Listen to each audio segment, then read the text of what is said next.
Fala galera, belezinha? Depois de falar um pouquinho melhor sobre o drama vivido pelo Clube Atlético Independiente lá na Argentina, que dominou quase tudo entre as décadas de 70 e 80, tornando-se nada menos que o maior campeão da história da Libertadores, que agora não passa de um mero figurante nas competições que disputa, que se você quiser saber um pouco mais é só clicar aqui em cima. Eu tô de volta com a série do Futebol em Crise, onde sempre na primeira quarta-feira de cada mês, eu conto a história de clubes tradicionais do futebol nacional e também mundial, que não vivem um bom momento. Mas antes de qualquer coisa, já sabe, deixa o like maroto aqui embaixo, marca seu amigo, sua amiga que curte o tema e se inscreve no canal pra gente chegar logo, quanto antes, a meta de 15 mil inscritos. Sem esquecer também de curtir a página lá no Facebook, tem novidade quase todo dia. Mano, é rapidinho, que o vídeo aqui, vai pra lá, deixa seu like e tamo junto. E hoje é dia de falar melhor sobre a tradicionalíssima história do Milan, tido por muitos como o maior clube do Calcio, o futebol italiano, que se acostumou a conquistar títulos na Itália, na Europa e ao redor do mundo, sendo até hoje o time da terra da bota com mais Champions e o segundo maior vencedor da história do torneio, mas que atualmente atravessa uma grave crise dentro e fora dos gramados, não passando, assim como o próprio Independiente que eu citei no começo do vídeo, de um mero figurante nas competições que disputa. Esse é um pouco disso daí que a gente vai falar melhor nesse vídeo. Ficou curioso? Então bora começar.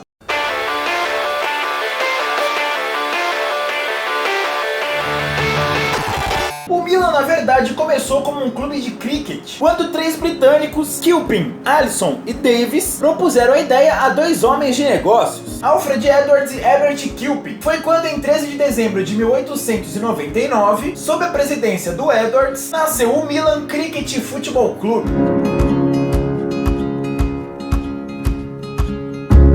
Disputando sua primeira partida oficial em março de 1900, contra outro clube de Milão, o Mediolanum, e logo cedo seus torcedores já se acostumaram com vitórias, conquistas, glórias. Afinal, apenas 2 anos depois de sua criação, em 1901, o Milan já conquistou seu primeiro campeonato. Com isso, após novas conquistas com a de 1906 e 1907, o clube foi crescendo em popularidade e força dentro da Itália. Foi quando, em 1908, o rossonero passou por mudanças que não mudaram apenas o clube, mas também o futuro do futebol italiano. Quando, após um conflito com seus jogadores estrangeiros, foi criada a Internazionale de Milão, ou a Inter de Milão, que viria a ser o principal rival do Milan mais pra frente. Disputando o primeiro clássico ainda naquele ano, no dia 18 de outubro, com vitória do Milan por 2-1. Mas lembra quando eu falei que o nome do clube era inglês em respeito às origens? Então, durante a Primeira Guerra Mundial, isso mudou. E logo que o campeonato italiano foi suspenso lá em 1915 e 1916, o clube passou a se chamar Milano e passou a disputar a Federal Cup, competição criada para substituir as temporadas do Nacional. Foi quando, na década seguinte, o clube mudou de patamar. Primeiro em 1926,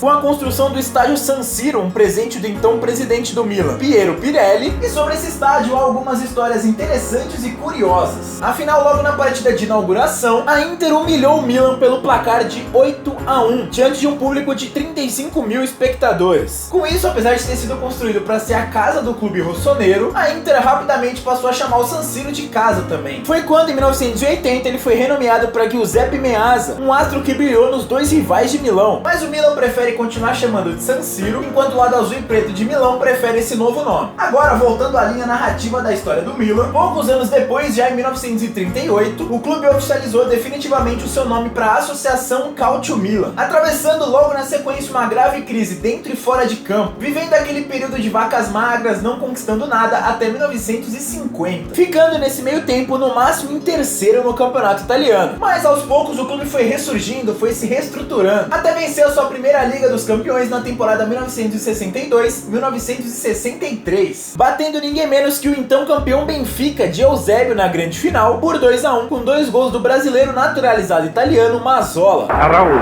ha servito Altafini, solo davanti al portiere, respinge Costa Pereira, rete, ha segnato in questo momento Altafini, 2-1 per il Milan.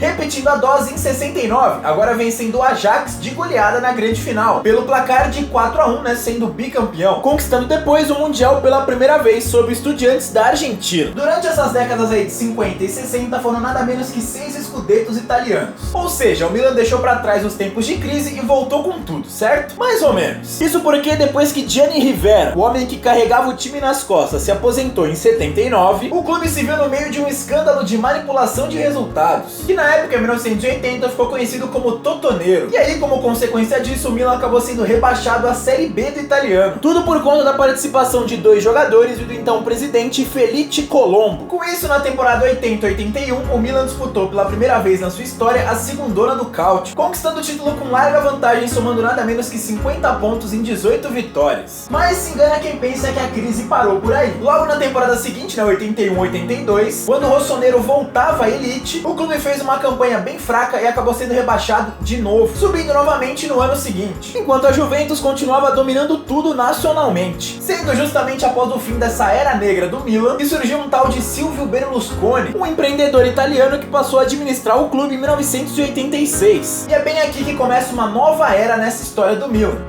Depois que Berlusconi assumiu, ele passou a investir bastante no Milan, contratando logo de cara Arrigo Sacchi como técnico, além de 3 jogadores holandeses, Marco van Basten, Ruud Gullit e Frank Rijkaard. Sendo assim que o Milan começou a sua era dourada. E logo em 88 veio o primeiro título italiano, e pouco depois 3 Liga dos Campeões quase que em sequência. A primeira encerrando um longo jejum de exatos 20 anos, metendo 4-0 no Steaua Bucareste. Gullit! Destro! Gol! Gol! Stupenda! Appena cominciato da 50 secondi. Sendo bicampeão mundial em cima do Atlético Nacional e repetindo a dose em 90. Agora vencendo o Benfica na Liga dos Campeões. Ed ecco Rijkaard! Tira gol! Di Rijkaard, gol!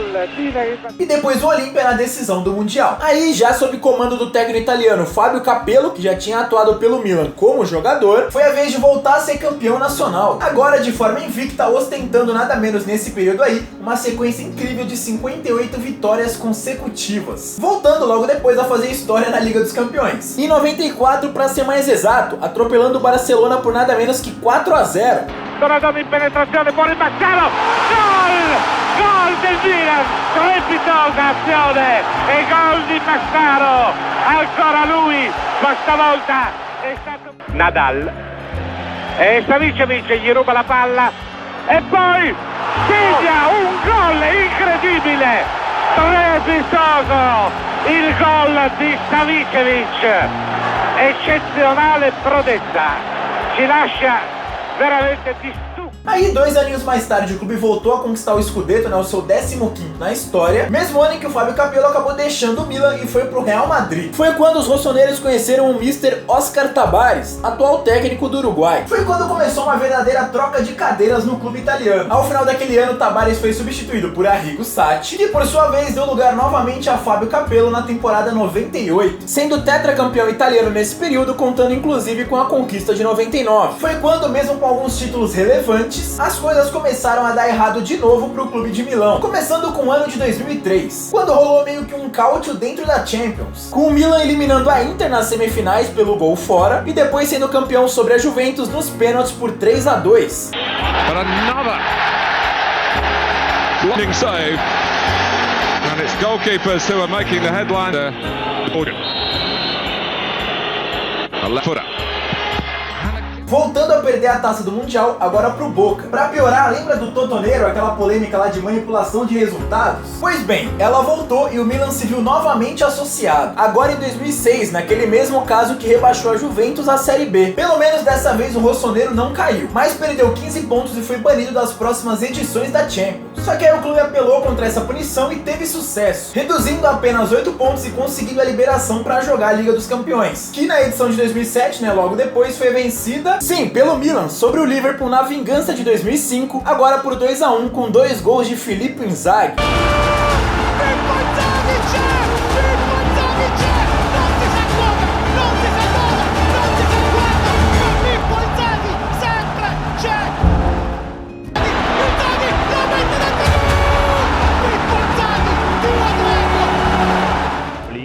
Depois de outro clube, o Boca, na final do Mundial por 4-2. Só que aí de lá pra cá, nos últimos 13 anos, o Milan conquistou apenas mais 3 títulos oficiais: o Campeonato Italiano de 2011 e as Supercopas da Itália de 2011 e 2016. O que é muito pouco para um clube que se acostumou com as glórias e com o protagonismo, na Itália e na Europa. Para vocês terem uma noção, de 2014 pra cá, a melhor colocação do Milan na tabela de classificação foi um 5º lugar no ano passado. Na atual temporada, o clube ocupa a singela 7ª colocação, 12 pontos pontos atrás da Atalanta, né? O último clube que estaria se classificando para a Champions do ano seguinte. Do ano seguinte não, né? Do ano que vem. Mas com uma luz no fim do túnel, assim como o clube deu a volta por cima na década de 90, com Berlusconi logo depois dos rebaixamentos, quem sabe não dá agora também, né? Pode ser que tenha que vir outro mecenas, outro Berlusconi. Aliás, em 2016 ele vendeu o clube para um grupo chinês por 740 milhões de euros. Naquela época valia uns 2,6 bilhões de reais. Só que as coisas continuaram não dando certo, a ponto de o próprio Berlusconi cogitar recomprar o clube para tentar salvar as coisas. Sendo que vira e mexe sempre aparecem notícias de possíveis compradores ou investidores pro Milan, mas nada muito certo. Por isso agora eu quero saber de vocês. Quando é que vai acabar essa crise do clube italiano e também o que é preciso fazer para isso daí passar? Deixem suas respostas aqui nos comentários.